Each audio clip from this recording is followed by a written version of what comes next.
বেশ জাঁকজমকপূর্ণভাবে যোগেন্দ্রনগর মহাশক্তি সংঘের খুঁটি পুজো সম্পন্ন হয় সোমবার। উপস্থিত ছিলেন পুজো কমিটির সভাপতি কান্তি আচার্য সহ ক্লাবের অন্যান্য সদস্যরা। এদিন ঢাকের বাদ্যিয়ার পুরোহিতের মন্ত্র উচ্চারণের মধ্য দিয়ে খুঁটি পুজো সম্পন্ন হয়।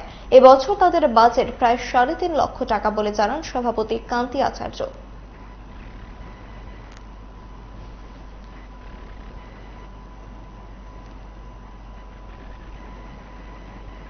কোনোরকম অপ্রীতিকর কোনো ঘটনা আজকে পর্যন্ত আমাদের পূজাকে কেন্দ্র করে কোনোরকম হয়নি।